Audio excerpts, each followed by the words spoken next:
Ladies and gentlemen, this is TVP World. I'm your host, Benjamin Lee, and welcome aboard the Eastern Express. Now, unless you're a die-hard fan of global politics, you may not have noticed a major shift in the international power scene this week. That's right, NATO has a new boss, a new CEO, if you will. Rutte took the helm of NATO at a time that it could be best described as a dumpster fire trying to put out another dumpster fire. Now, you might be thinking, what makes Mark Rutte the guy for this job? Well, good question. The former Prime Minister of the Netherlands is currently in his Freshers Week, NATO edition, and the Dutch politician chose his first getaway destination. Here's more on our latest report. Please receive this special gavel and let me invite you to take the seat of the chair of the North Atlantic Council. The former and the longest-serving Dutch Prime Minister, Mark Rutte, has taken office as NATO's Secretary-General, pledging unwavering support to embattled Ukraine. To emphasize this, he picked Kyiv as his first destination. At a presser with Ukrainian President Volodymyr Zelensky on Thursday, Rutte stressed Ukraine will be atop the agenda in his new post. As the new NATO Secretary-General, it is my priority and my privilege to take this support forward, working with you to ensure that Ukraine prevails. Yes. Apparently enjoying close relations with Ukrainian President Volodymyr Zelensky, Rutte, as Dutch Prime Minister, made sure that Ukraine was provided with F-16 fighter aircraft. He also contributed to securing stronger EU economic sanctions on Moscow, despite Dutch dependency on trade, and helped Ukraine in its ambitions to continue on the EU accession path. But regardless of being in each other's good books, President Zelensky made no bones about Ukraine's military aid demands. We need sufficient quantity and quality of weapons, including long-range weapons that, in my opinion, our partners are already dragging out. President Zelensky stressed that receiving an invitation for Ukraine to join NATO was a key priority in Ukraine's relations with the alliance. And although NATO's new Secretary-General reassured Zelensky that Ukraine is closer to NATO than ever before. He avoided providing a specific time frame in which Ukraine would be invited to join the alliance. And now, let's take a look at the issue in greater detail. Before we get into the crux of it, let's take a moment to appreciate how rare it is for a Dutch politician to step onto the global stage with this much fanfare. Historically, the Netherlands has been that country associated with windmills or tulips, but leading the largest military alliance in the world, well, that's a new one. Mark Rutte was the Prime Minister of the Netherlands for 14 years. Think about what happened in those 14 years. TikTok didn't exist, Brexit is a fever dream, and the phrase global pandemic was reserved for dystopian fiction. In those 14 years, Rutte became known for his calm, pragmatic approach to politics. He's not exactly the kind of guy you'd see throwing chairs in a parliamentary brawl. In fact, if NATO were a bar fight, Rutte would be the guy quietly negotiating with a bouncer while everyone else was throwing punches. But why does that matter? Well, NATO is facing more challenges than it has in decades. It's not just about protecting Europe from Russia anymore. It's about managing a whole host of global issues. Cybersecurity threats, an increasingly aggressive China, internal squabbles over defense spending, and let's not forget convincing members like Turkey and Hungary to play nice with the rest of the alliance. Let's talk about defense spending. Every American president since Eisenhower has basically said the same thing. Europe, pay your fair share. Now, this has been an ongoing saga with NATO, with countries like Germany being dragged kicking and screaming towards meeting their defense spending targets. Enter Rutte, a man known for balancing Dutch budgets tighter than skinny jeans from the early 2010s. But Mark Rutte isn't just focused on budgets and diplomacy. That leads us to the big question: what will Rutte do about Russia? Ukraine continues to fight for its survival with deep Western involvement, some more enthusiastic than others. Rutte has to figure out how to keep NATO united in supporting Ukraine without sparking a full-scale war between NATO and Russia. No pressure, right? Well, Rutte's leadership will be tested like never before. His pragmatic approach will be crucial in keeping the alliance united while tackling new and old threats alike. NATO is more relevant today than it has been in decades, but that relevance comes with enormous challenges. If Rutte can keep NATO together and focused, we might just make it through the next few years without too much of a global chaos. And now, here to shed more light on the issue is Andreas Umlen, analyst at the Stockholm Center for Eastern European Studies. Hello, sir, and welcome to Eastern Express. Hello, thanks for having me again. So today we are looking at the new NATO Secretary General. Now, this is a role traditionally people have been saying that has been harder and harder with each iteration. So we are looking at a lot of challenges that Mark Rutte have to face. What are some of the most kind of challenging things that you see being ahead of Mark Rutte? Well, he laid it properly out in his first press conference where he talked about the defense of NATO, Ukraine, and can't remember the third one was I think about hybrid threats and the transatlantic unity. So the challenges are quite obvious, and the discussions, as we for instance just had at the Warsaw Security Forum in Poland, the challenges are quite clear. What is so far unclear is the implementation of the challenges, especially with regard to Ukraine, and how we get from, as a colleague of mine said, how do we get from we should to we did? I think that is going to be Rutte's major challenge. But I have a good impression from his first press conference and also from his visit to Kiev. Right, and of course, Mark Rutte is also known as a very skilled diplomat when it comes to coalition building. So do you think that this choice for him to be NATO Secretary General is trying to kind of utilize his experience in coalition building and diplomacy to unite the NATO's countries to, like you said, reach these goals and making it we did instead of we should? Yes, we see now this issue within both Europe and within the transatlantic link that we have problems. We have, for instance, within Europe, a country like Hungary that is blocking as much as it can, it seems, of help for Ukraine, both help by the EU and by NATO, where Hungary has, in some cases, a veto power. And we also see the fissures between the United States and Europe and the repercussions of the turn to the east, if you want to call it that way, by the United States to the Indo-Pacific. And in that regard, Rutte's role will be extremely important. And I also is a good choice. And he finds the right words. At least the first press conference was quite impressive, I thought. Right, and of course, the first place he visited is actually Kyiv after taking the position. How significant is that?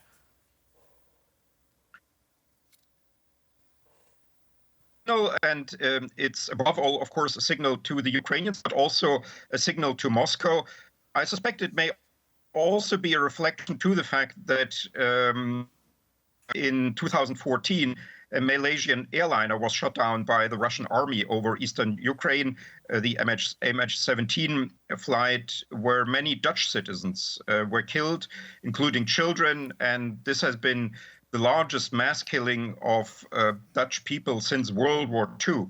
And it has been a trauma, of course, in 2014 for the Netherlands. It was also the sort of precondition, or I would say the pre-play for the first sectoral sanctions that the European Union imposed on Russia less than 2 weeks after the MH17 shooting down on 17th of July 2014. So Rutte went through this as a government official. He experienced all this, and that may also be the recent, I would say, quite remarkable pro-Ukrainian turn of the Netherlands towards Ukraine.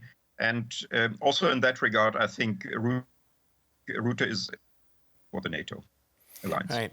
Now, recently we've seen some of the NATO countries finally meeting that 2% GDP spending, but in Rutte's case, he proposed a 3% GDP spending as a baseline instead of just a goal. So that is a significant increase from some of the goals that some countries are already finding relatively difficult to meet. Do you think that Mark Rutte will be able to negotiate with these NATO countries to reach his kind of budgetary goal?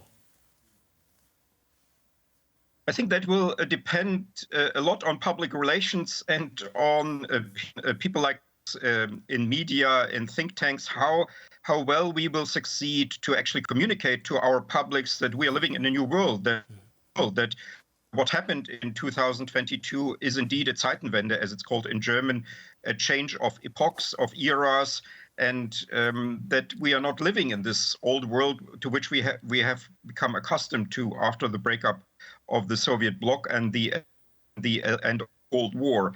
And I think if this sinks in the Western publics, and if they understand that we are unfortunately in a sort of new Cold War, partly hot war, then it should be possible to get to this aim. 3% was in Cold War times not exceptional. There were higher percentages spent by West European countries and the US within the Cold War, when we did not have a major war in Europe. So I think there are very good reasons to go for 3%. But many people simply don't understand that we are different times now than between, let's say, 1991, when the Soviet Union broke up, and 2021, the last year of sort of peace in Europe. Do you think that this message can be effectively communicated down the line, as there's already discussions about war fatigue, not just within Ukraine, but also the countries surrounding it? And like you mentioned, this is actually very important to notice that the threat that is Russia on the horizon. But some of the public, civilians and the public is already kind of having a little pushback and affecting domestic policies that way. In which way do you think that public perception is going to sway these decision makers when it comes to trying to hit this 3% GDP? I think that is going to be a major problem. I know it best in Germany. I'm speaking now from Berlin, where already reaching the 2% aim, which was already approved by a German social democratic Green government in 2002. By the then social democratic Minister of Defense, Peter Struck, who has died by now. So this 2% aim was a very old policy agreed upon by NATO, and Germany has only last year reached this aim, and with great delay, and it's still disputed. If it has never been decided upon, and there's still a large part of the German public that is sort of living now in a parallel world. They want to wish away the war, the new dangers we are facing, the axis of Russia, China, Iran, North Korea. They don't want it to be true, because it's indeed a frightening new situation. And many think that if we simply ignore it, then it will go away somehow. And I also like to address the elephant in the room, that is the upcoming U.S. presidential election, because that might be a little bit of instability when it comes to the NATO alliance, depending on which way the election goes.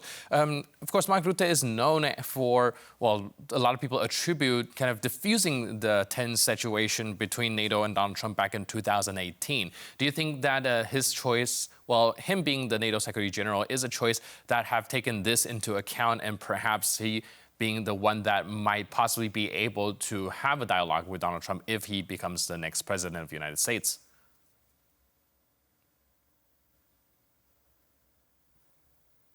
He's certainly one of those European politicians who is sort of best prepared and most suitable to then perhaps try to salvage the situation. I think if Trump becomes president, then that will be bad for the North Atlantic Alliance. There have been simply too many indications from him and from his entourage concerning NATO that are very, very worrying.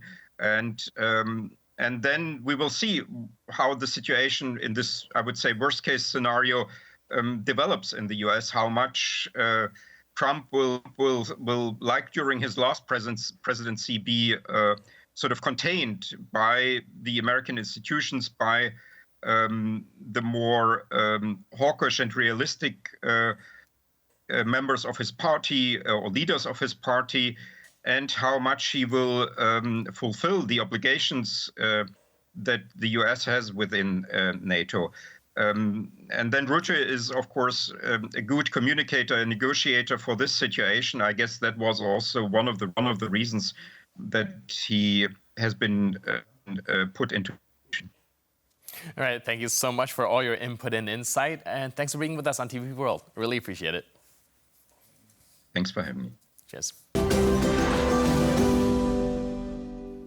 And now we're moving on to the Eastern News Flash, a series of all the other stories from the East that you don't want to miss. Pro-Kremlin forces are reportedly intervening in Moldova's upcoming presidential election. Allegations suggest that they are bribing tens of thousands of voters in an effort to undermine Chisinau's pursuit to closer ties with the European Union. On Thursday, the head of Moldova's General Police Inspectorate and the head of the Anti-Corruption Prosecutor's Office revealed that in September alone, over $15 million had been transferred from Russian banks to the accounts of more than 130,000 Moldovan citizens. So far, the police have raided 25 locations. The alleged mastermind behind this scheme is Ilhan Shor. He's a Russian-backed fugitive oligarch implicated in a $1 billion bank fraud and other illicit activities. Shor, who orchestrated months of protest in Chisinau against President Maia Sandu's pro-Western government, is said to have funneled money into Moldova through his associates. President Sandu has framed the October 20th election as a crucial test of her pro-European stance, coinciding with a referendum on Moldova's potential EU membership.